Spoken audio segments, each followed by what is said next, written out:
Hello and good morning, everybody. This is King KZ here, giving you the One Piece chapter 990 review entitled Alone Force. Now, I never expected these things to go down the way they did in this chapter. I expected generally what happened, but the way it happened, man, it's crazy.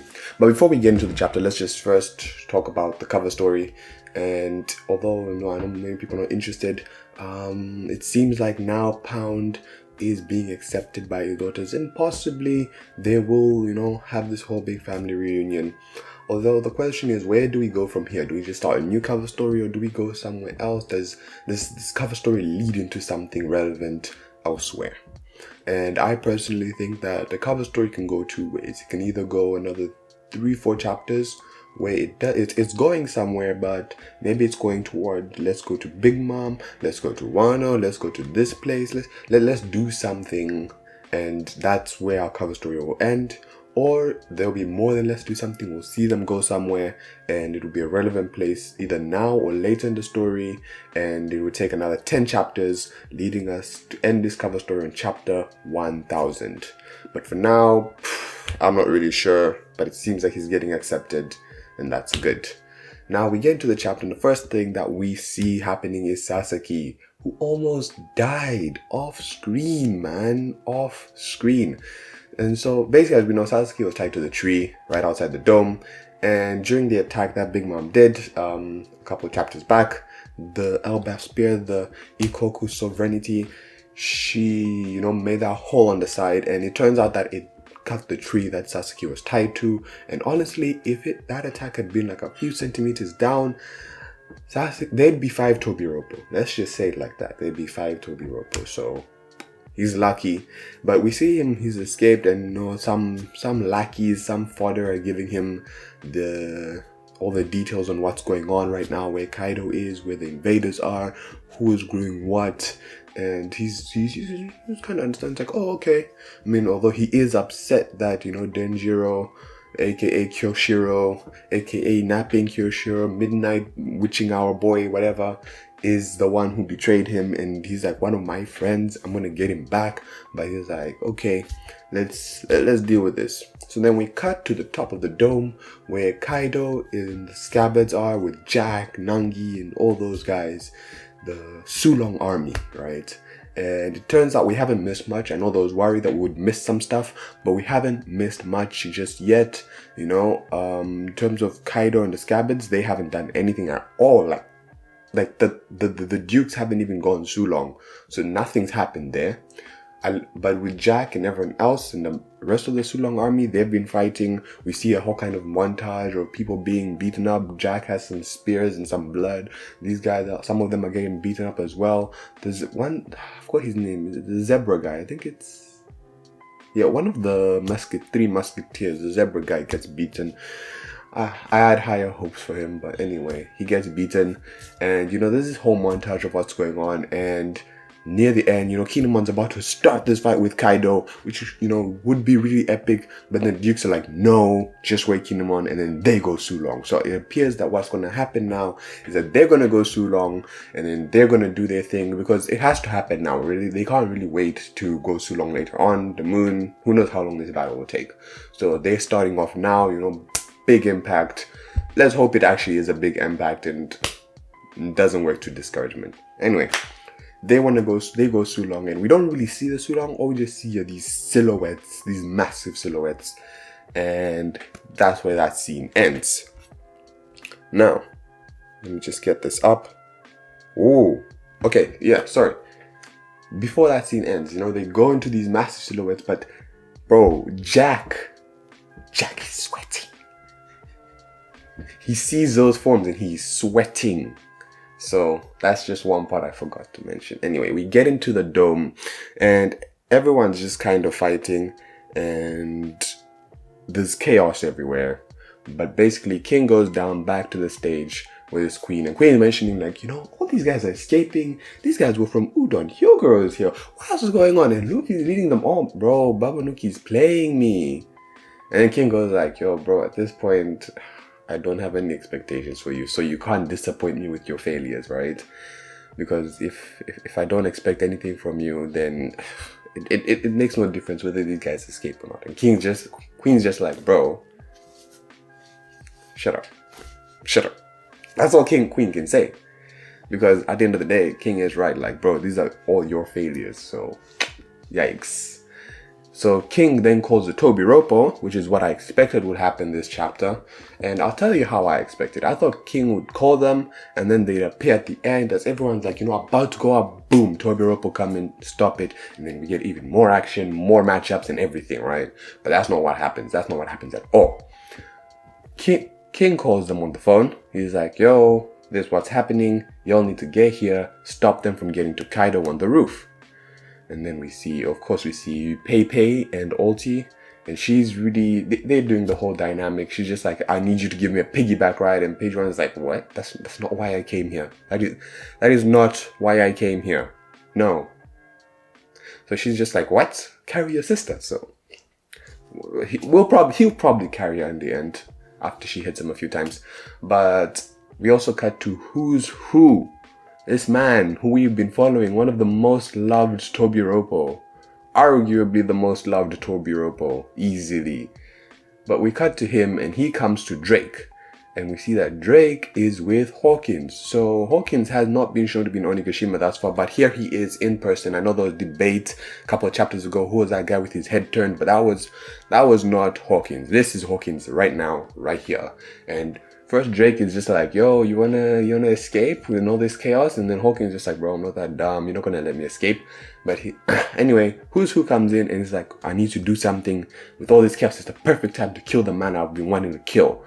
He's like, Queen. And we're like, yes. I'm like, yes. Wanted to see this. Who versus Queen. I told you it would happen. Man, I'm so pumped for this. It's been built up. Anyway, that scene ends, right? Because now we're about to get who versus Queen. But in that scene, again, I keep forgetting important details here. Something really important in this chapter is that Basil Hawkins is, doing his tarot cards and doing trying to see what's going to happen, see which course of action is the best for Hawkins, Hawkins out for number 1. So he's seeing it and he's like, wow, that man only has 1% chance of surviving till tomorrow. Who is that man? That is an interesting question. Who is that man? Because they don't say who it is, but we just know it's 1% chance. Now, it could be Luffy. Luffy is a big, one of the most likely people to have that happen to him. I also thought it could be Kaido, but based on what happens later on, I'm gonna just stick with Luffy, the generic Luffy, see what other people are saying, and then come back, maybe revise my thoughts and all that. But for now, I'll say Luffy probably has a 1% chance of surviving till tomorrow, but he's one of the main figures in this war, so he's probably talking about Luffy. Anyway, we cut that scene. We go back to the dome, if I'm not mistaken. Yeah. And in the dome, basically, the Straw Hats have not moved an inch. They're still standing there in formation, looking cool as ever. Straw Hats assembled. And all the samurai who broke out, who are, in Wano, they've surrounded them. They're like, yo, we'll clear a path for you to get to the roof. Don't worry. And then they see one of the numbers. It's Goki. And you're like, how are we going to do this? You're like, go for the legs. Now Goki, he's dumb, but he's not just gonna stand there and do nothing while they attack his legs. So he lifts up his club, ready to smack them all. And I was like, what would be perfect in this moment? Just, if someone, as he swings, like Luffy just holds it, like just, I know you're a giant, but like, he's just gonna hold that club like it was nothing.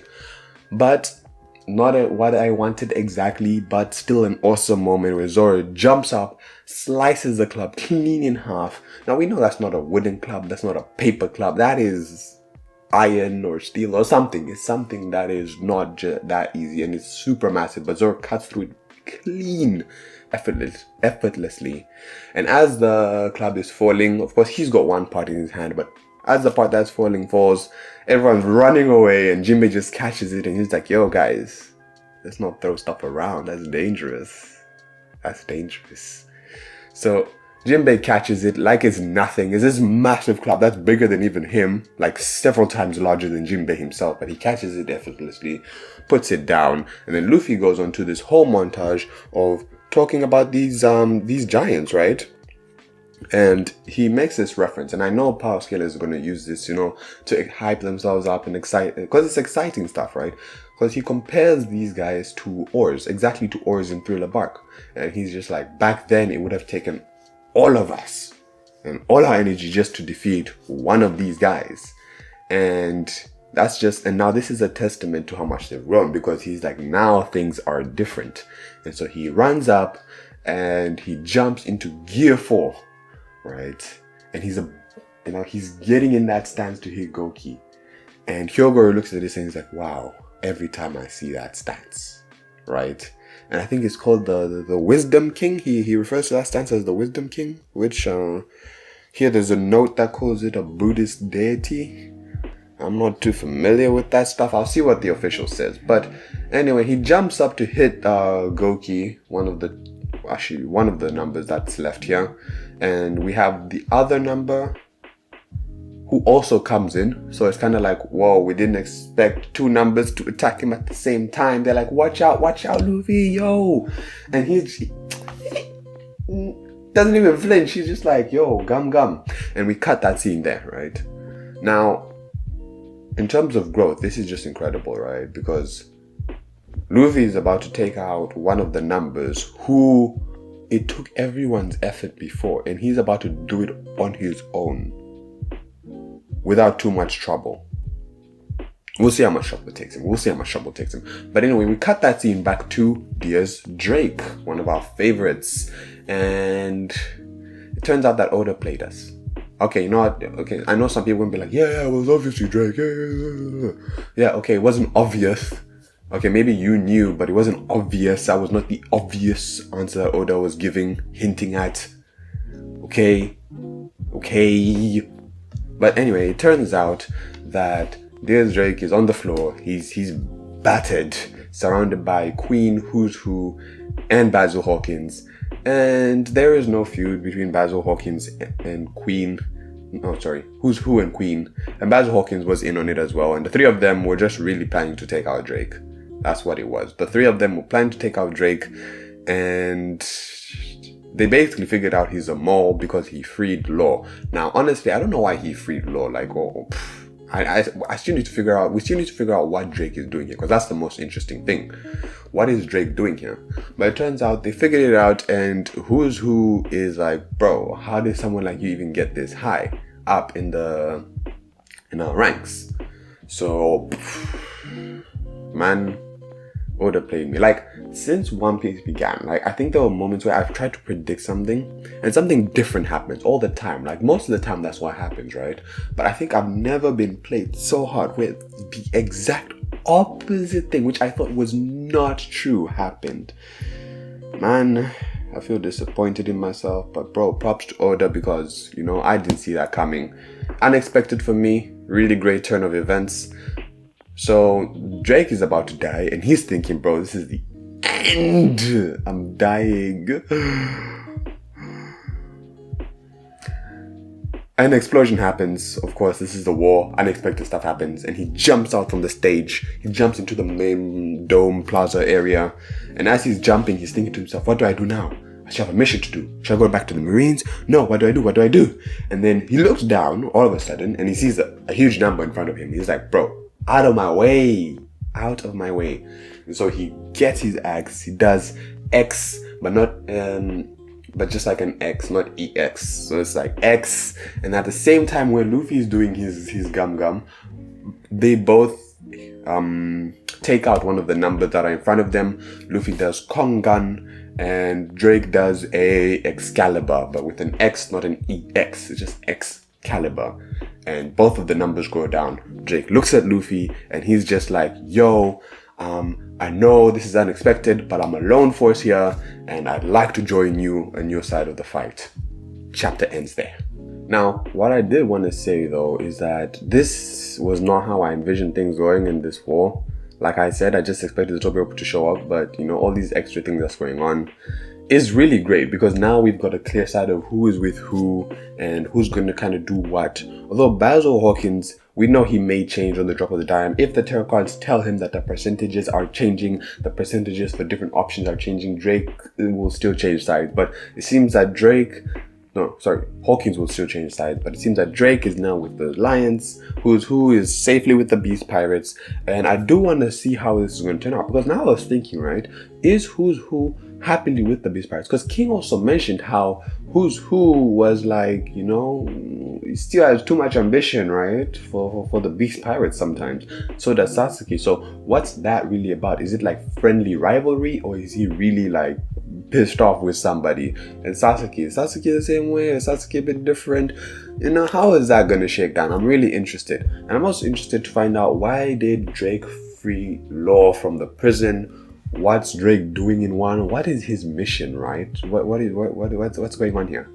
And the 1%, what is this 1% about?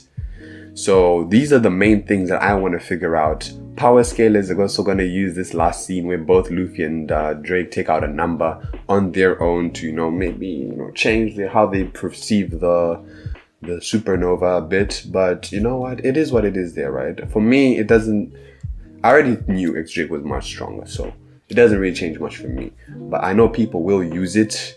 I think the last thing I wanted to mention is that, the fact that Luffy knocked out a number one shot of course in year 4, but one shot. First of all, I don't know if that's the advanced haki. He just says Kongan. He could have done the advanced haki with that one, maybe not. Who knows? Like, at this point, it's really like, it's up to you to decide, basically. Unless like a time comes where it's directly mentioned, it's up to you to decide. Although you could use the Hyogoro thing to be like, oh, Hyogoro said that there's this certain type of stance, that Luffy may have not been doing that stance before, or maybe he was doing it subconsciously before and Hyogoro just saw it with Luffy. Like, there's different methods we can go about this to speculate whether it's advanced haki or not. But what I wanted to say is that, look, Luffy could one-shot the whole Straw Hat Pirates before time skip. Literally one Kongan to one-shot the whole Straw Hat Pirates pre-time skip. That's a fact. So that's the only power scaling I'm doing in this one. But anyway, guys, thanks for watching. Please, guys, leave a comment if you have any thoughts, any speculations as to what these things are about that I was asking. The 1%, what's Drake's mission, and how do Who's Who and Sasuke fit into the Beast Pirates? Like, what's that about there, you know? And also, what's happening in the cover story? Leave your thoughts on that. I know people don't like it, but where do you think this is going, and when do you think we'll end this cover story and get to a new one? Also, what do you think the next one will be about? So leave all your thoughts on that, whether here, whether on Twitter, doesn't really matter. Link to my Twitter down in the description. So guys, like the video. If you like the video, I will not encourage you guys to dislike the video. You can keep on moving on to the next one. Please, if you need to hear someone who if you know someone who needs to hear the truth on anything I've said, really, just share this video with them. If you have time, please watch another video. If not, thank you for watching this video thus far. I will see you guys in the next one. It's King KZ, and I'm out.